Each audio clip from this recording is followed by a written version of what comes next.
નમસ્કાર મિત્રો, આજે આપણે વાત કરવાના છીએ જજ સાહેબના ઘરે એક ભિખારી બાળક સાથે બનેલી ઘટના પર। સવારનો સમય હતો, સૂરજ હજી આખો ઉગ્યો ન હતો, પરંતુ તેની નરમ કિરણો શહેરની ગલીઓમાં ધીમે ધીમે ઉતરવા લાગી હતી। જજ સાહેબના ઘરની સામે ઉભેલા મોટા વૃક્ષોની છાંયડીમાં પંખીઓનો કલરવ સંભળાતો હતો। આ એ જ ઘર હતું જ્યાં રોજ ન્યાયના મોટા મોટા નિર્ણય લેવાતા, જ્યાં કાયદાની કલમો બોલાતી અને જ્યાં શબ્દોનું વજન માનવીના ભાગ્યને બદલી નાખતું। આજે જજ સાહેબ થોડા નિરાંતમાં હતા, હાથમાં સવારનું ન્યૂઝપેપર, ટેબલ પર નાસ્તાની થાળી અને મનમાં એક અજાણી શાંતિ। વૃક્ષ નીચે ખુરશી પર બેસી તેઓ હેડલાઇન વાંચી રહ્યા હતા, ક્યાંક ભ્રષ્ટાચારની ખબર, ક્યાંક ગરીબોની પીડા અને ક્યાંક મોટા લોકોની મોટી વાતો।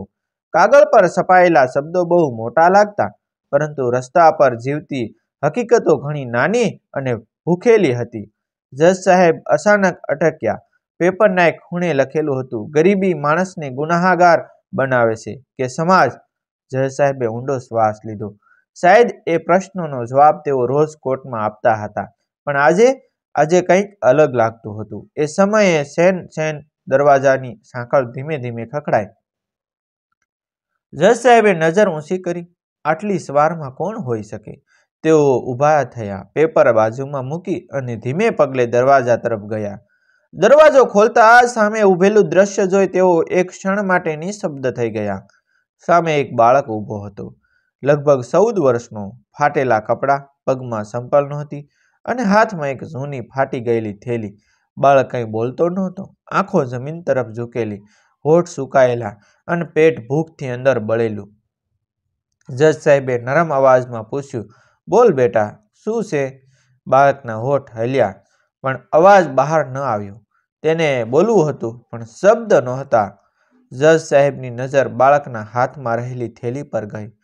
ફાટેલી થેલીમાંથી અંદર પડેલી સૂકી રોટલીની કટકીઓ દેખાઈ રહી હતી, એવી કટકીઓ જે કદાચ કોઈએ કચરામાં ફેંકી દીધી હશે અને કોઈએ ભૂખથી ઉપાડી લીધી હશે। દ્રશ્ય જજ સાહેબના હૃદયને ચીરતું ગયું। તેઓ થોડા વળીને બાળકની સામે ઝૂક્યા। નામ શું છે તારું? બાળક ધીમેથી બોલ્યો, હરિયો। એ અવાજ નહોતો, એ તો ભૂખની કંપારી હતી। અંદર આવ બેટા, જજ સાહેબે કહ્યું। હરિયો હચકાયો। આટલા મોટા ઘરમાં અંદર જવાનું એને ક્યારેય સપનામાં પણ વિચાર્યું નહોતું। તેના પગ થરથર કાંપતા હતા। ડર નહીં, જજ સાહેબે કહ્યું કે અંદર આવ। હરિયો એક પગ અંદર મૂકે છે, પછી બીજો। આ ઘર અંદરથી અલગ જ હતું, સફાઈ, શાંતિ અને સુગંધ। હરિયો જેવા બાળક માટે આ જગ્યા કોઈ બીજી દુનિયા હતી। એ સમયે હરિયો થોડો વળીને બોલ્યો કે સાહેબ? જજ સાહેબ રોકાઈ ગયા કે હા બેટા। હરિયો માથું ઝુકાવી બોલ્યો, હું વાસણ સાફ કરી દઉં। જજ સાહેબ ચોંકી ગયા। વાસણ? તેમણે આશ્ચર્યથી પૂછ્યું, કેમ બેટા, અમે કરી લઈશું। હરિયાની આંખોમાં આંસુ ભરાઈ ગયા। સાહેબ, મને પૈસા નથી જોઈએ, માત્ર 2 રોટલી આપજો। થોડી ક્ષણોનું મૌન, પછી હરિયાએ જે કહ્યું એ જજ સાહેબના હૃદયમાં સદા માટે કોતરી નાખ્યું કે મારી માં ભૂખી છે। જજ સાહેબના હાથ ધ્રુજી ગયા। આ ઘર, આ આરામ, આ ન્યાયની ખુરશી અને સામે ઊભેલો આ બાળક જે પોતાની ભૂખ ભૂલીને માતાની ભૂખ માટે માંગતો હતો। જજ સાહેબે હરિયાની તરફ જોયું અને ધીમેથી કહ્યું કે હા બેટા, વાસણ સાફ કરી દેજે। હરિયાના ચહેરા પર એક નાનકડી ખુશી ફૂટી નીકળી। એ ખુશી નહોતી, એ તો જીવતા રહેવાની આશા હતી। તે રસોડા તરફ વળ્યો, પણ હરિયાને ખબર નહોતી કે આ ઘર, આ રોટલી અને આ દયા હજી એક મોટી પરીક્ષા લેવાની હતી। રસોડામાં હરિયો વાસણ સાફ કરી રહ્યો હતો। એના હાથ નાનકડા હતા, પણ એ હાથોમાં ગરીબીની કઠોરતા વહેતી હતી। સ્ટીલના વાસણો પર હાથ ફેરવતા તે દરેક વાસણને એવી કાળજીથી સાફ કરતો હતો, જાણે એ કોઈ પૂજા કરી રહ્યો હોય, કારણ કે આ વાસણો નહીં, આ તો રોટલી સુધી પહોંચવાનો રસ્તો હતો। એના મનમાં એક જ વિચાર હતો કે માં હવે રોટલી ખાશે। એ વાસણ સાફ કરતા કરતા વારંવાર દરવાજા તરફ નજર કરતો। સમય ધીમે ધીમે પસાર થતો હતો। રસોડામાં ગેસની સુગંધ હતી, ઘીની વાસ હતી અને સાથે સાથે ભૂખનો એક અજાણ્યો દુખાવો પણ હતો। એટલામાં જજ સાહેબ અંદર આવ્યા. તેમણે વાસણ ચકાસ્યા. ચમકતા સાફ નિષ્ઠાથી ધોયેલા. જજ સાહેબના ચહેરા પર સંતોષ આવ્યો. શાબાશ બેટા, તેમણે કહ્યું. હરિયાની આંખોમાં ચમક આવી. એને આ શબ્દો પૈસા કરતાં વધારે કિંમતી લાગ્યા. જજ સાહેબ રસોડામાંથી 2 ગરમ રોટલી લઈ આવ્યા, સાથે થોડું શાક પણ. એ રોટલીઓમાંથી ધુમાડો નીકળતો હતો. હરિયાના પેટમાં વાવાઝોડું ઉઠ્યું. આ લઈ જા. હા લઈ જા, જજ સાહેબે કહ્યું. હરિયાએ બંને હાથ આગળ વધાર્યા. આ હાથ કાંપતા હતા. ભૂખથી, ભાવનાથી. એ રોટલીઓ લઈને હરિયો વળ્યો અને એ ક્ષણે, આ શું ચાલી રહ્યું છે અહીં? એ અવાજ કડક હતો, કઠોર હતો અને ક્રોધથી ભરેલો હતો. જજ સાહેબની પત્ની, તેઓ રસોડાની બહાર ઊભા હતા. ચહેરા પર ગુસ્સો, આંખોમાં હટલો અણગમો કે આવા રખડતા બાળકોને ઘરમાં કોણે લાવે છે? તેમણે શીશ પાડી. હરિયો થંભી ગયો. તેમને સમજાયું નહીં કે શું કરવું. રોટલીઓ તેના હાથમાં હતી. આંખો ડરી ગઈ હતી. આ ઘર છે ધર્મશાળા? તેમણે કહ્યું. જજ સાહેબ બોલવા જ જાય છે, પણ એ પહેલા જ ધપ જજ સાહેબની પત્નીએ વાસણનો છૂટો ઘા હરિયાના હાથ પર કર્યો. હરિયાના હાથમાંથી રોટલીઓ છૂટી ગઈ. ગરમ, સુગંધભરી, જીવન આપનારી રોટલી સીધી જમીન પર પડી. રસોડામાં સન્નાટો છવાઈ ગયો. હરિયો જમીન તરફ જોતો રહ્યો. એની આંખોમાં આંસુ નહોતા, એ તો અંદરથી તૂટી ગયો હતો. રોટલી જમીન પર પડી હતી, પણ હરિયાના સપનાઓ પણ એ સાથે તૂટી ગયા હતા. તે ધીમે ધીમે નીચે વળ્યો.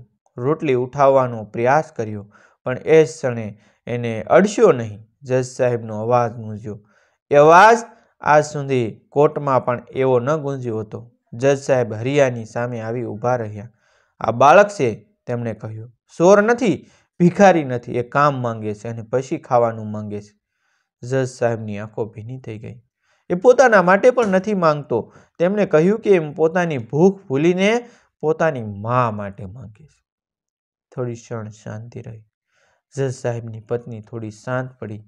જજ સાહેબ નીચે વળ્યા. જમીન પર પડેલી રોટલી ઉઠાવી. રોટલી જમીન પર પડી હોય તો પણ તેમણે કહ્યું, એનું માન જમીન પર નથી પડતું. તેમણે રસોડામાંથી ફરી નવી રોટલીઓ લીધી. શાક ભર્યું, હરિયાના હાથમાં આપ્યું. પછી જજ સાહેબે કંઈક વધુ કર્યું. તેઓ સ્ટોરરૂમ તરફ ગયા. થોડી ક્ષણમાં પાછા આવ્યા. હરિયાના સામે ઘઉંની થેલી મૂકી. 10 કિલો ઘઉં. તેમણે કહ્યું કે મા માટે. હરિયાની આંખોમાંથી આંસુ વહેવા લાગ્યા. આ આંસુ દુઃખના નહોતા, આ તો ભગવાનના મળ્યાના આંસુ હતા. હરિયાએ હાથ જોડ્યા. કંઈ બોલી શક્યો નહીં. જજ સાહેબે ધીમેથી કહ્યું કે જા બેટા, અને તારી માને કહેજે કે હજુ દુનિયામાં માણસાઈ મરી નથી. હરિયો ઘર બહાર નીકળ્યો. હાથમાં રોટલી, ખંભે ઘઉં અને હૃદયમાં એક નવી આશા. પણ જજ સાહેબ જાણતા નહોતા કે આ બાળક, આ રોટલી અને આ દયા એક દિવસ એમના પોતાના ન્યાયને આઈનામાં ઊભું કરશે. હરિયો ધીમે ધીમે ગલીમાંથી આગળ વધતો હતો. ખંભા પર ઘઉંની થેલી, હાથમાં રોટલી અને શાક અને આંખોમાં આંસુ. રસ્તામાં લોકો જતા જતા, કોઈની કામની ઉતાવળ, કોઈને પૈસાની ચિંતા અને કોઈને દુનિયાની ફિકર. પણ કોઈને ખબર નહોતી કે આ બાળકના ખંભા પર ફક્ત ઘઉં નથી, એના ખંભા પર માતાની ભૂખ હતી. ઘર, જો એને ઘર કહેવાય તો માટીના તૂટેલા દિવાલો ઉપર, છાપરામાંથી ઝાંખું પડતું આકાશ અને ખૂણામાં પડેલી એક ફાટેલી ચાદર અહીં રહેતી હતી. હરિયાની માં કંકુબા પથારી પર બેસી હતી. શરીર કમજોર, આંખો અંદર ઘસી ગયેલી અને ચહેરા પર એવી શાંતિ જાણે દુઃખ સાથે સંધિ કરી લીધી હોય. હરિયો અંદર આવ્યો. માં, એ અવાજ ભરાઈ ગયો. કંકુબાએ માથું ઊંચું કર્યું. આવી ગયો બેટા, તેમણે હળવો સ્મિત કર્યો. હરિયાએ રોટલી આગળ ધરી કે માં, ખાઈ લેજે. કંકુબા થંભી ગઈ. તે ખાધું? તેમણે પૂછ્યું. હરિયો થોડી ક્ષણ ચૂપ રહ્યો. પછી ખોટું સ્મિત કરી બોલ્યો કે હા માં, મેં રસ્તામાં ખાઈ લીધી. માતાએ બધું સમજે છે. કંકુબાએ હરિયાના હાથ જોયા, કાંપતા હતા. તેમણે ધીમેથી રોટલી પાછી મૂકી. પહેલા તું ખા, તેમણે કહ્યું. ના માં, ના, હરિયો બોલી ઉઠ્યો. આ તારા માટે છે. કંકુબાની આંખો ભીની થઈ ગઈ. તેમણે રોટલીનો નાનો ટુકડો તોડ્યો અને હરિયાના હાથમાં આપ્યો. અડધું તું અડધું હું, એટલે અડધું તું ખા ને અડધું હું ખાવ. આ ગરીબી હતી જ્યાં વેસવાનું પ્રમાણ નહીં પણ પ્રેમ વધારે હતું. હરિયાએ ઘઉંની થેલી બતાવી. માં, આ 10 કિલો ઘઉં. કંકુબા ચોંકી ગઈ. ક્યાંથી? તેમણે ડરીને પૂછ્યું. હરિયાએ બધું કહ્યું. જજ સાહેબ, ઘર, રોટલી અને દયા. કંકુબા ધીમે ધીમે રડવા લાગી. બેટા, તેમણે કહ્યું કે દુનિયામાં ભગવાન છે પણ એ માણસના રૂપમાં આવે છે. તેમણે હાથ જોડ્યા. જે ઘરમાંથી આ આવ્યું ને, તેમણે કહ્યું, એ ઘરમાં સદા સુખ રહે. રાત પડી. સાપરામાંથી તારાઓ દેખાતા હતા. કંકુબા અને હરિયો પહેલી વાર પેટ ભરીને સૂતા હતા. પણ ભાગ્ય હંમેશા શાંતિને લાંબી રહેવા દેતું નથી. રાતે કંકુબાને તાવ આવ્યો. હરિયો તો ગભરાઈ ગયો. પાણી, દવા પણ કંઈ નહોતું. કંકુબા બબડતા લાગી. બેટા, જો હું ન રહું તો સૂપમાં. હરિયો રડી પડ્યો. સવાર પડોશી બોલ્યા કે બાળક, તારી માં બહુ નબળી છે, ડૉક્ટરને બતાવ. પણ ડૉક્ટર માટે પૈસા જોઈએ. હરિયો ફરી એ જ ઘર યાદ કરવા લાગ્યો. એ ઘર, એ દયા, એ જજ સાહેબ. પણ હવે શું ફરી ત્યાં જવું યોગ્ય છે? હરિયાની અંદર લડાઈ ચાલી રહી હતી. માન અને માં. અને હરિયાએ નિર્ણય લીધો. માન ભલે તૂટે પણ માં બસવી જોઈએ. તે ઊભો થયો. એ જ રસ્તો, એ જ ઘર. પણ આ વખતે એના હાથ ખાલી હતા અને હૃદય ડરથી ભરેલું હતું. પણ તેને ખબર નહોતી કે આ બીજી મુલાકાત એક એવો ન્યાય લાવશે જે કોર્ટમાં ક્યારેય લખાયો નહીં હોય. સવાર ફરીથી આવી હતી. એ જ રસ્તો, એ જ ગલી. પણ આ વખતે હરિયાના પગ વધુ ધીમા હતા.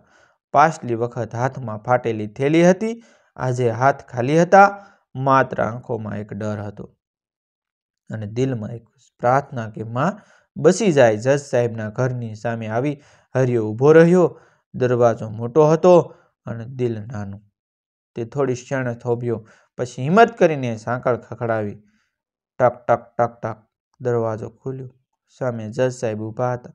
એ જ શાંત ચહેરો, પણ આ વખતે આંખોમાં ચિંતા હતી. બેટા, જજ સાહેબ બોલી ઉઠ્યા. ફરી? હરિયો કંઈ બોલી શક્યો નહીં. તે સીધો જમીન પર બેઠો અને હાથ જોડ્યા. સાહેબ, એ અવાજ તૂટી ગયો. મારી માં બહુ બીમાર છે. જજ સાહેબનો ચહેરો બદલાઈ ગયો. ઉઠ બેટા. તેમણે તરત કહ્યું કે અંદર આવ. હરિયો અંદર ગયો. જજ સાહેબે ડ્રાઈવરને બોલાવ્યો. ગાડી કાઢો. તેમણે કહ્યું કે પત્ની બહાર આવી. આ શું ફરીથી? તેમણે કહ્યું કે જજ સાહેબે પહેલી વાર કડક અવાજમાં કહ્યું, આ બાળક હવે મહેમાન નથી, આ જવાબદારી છે. ગાડી હરિયાના ઘરની તરફ દોડી. કંકુબા બેહોશ હતી.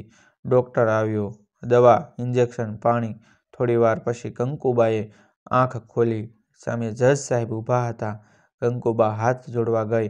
નહીં માં, જજ સાહેબ બોલ્યા. આ હાથ જોડવાનું કામ પૂરું છે, મારું છે. આ શબ્દોએ બધાને રડાવી દીધા. જજ સાહેબે હોસ્પિટલમાં દાખલ કરાવ્યા. દવાઓ, ખોરાક, બધું પૂરું થયું. કંકુબા બચી ગઈ. હરિયો આજે પહેલી વાર નિશ્ચિત થઈ અને રડ્યો.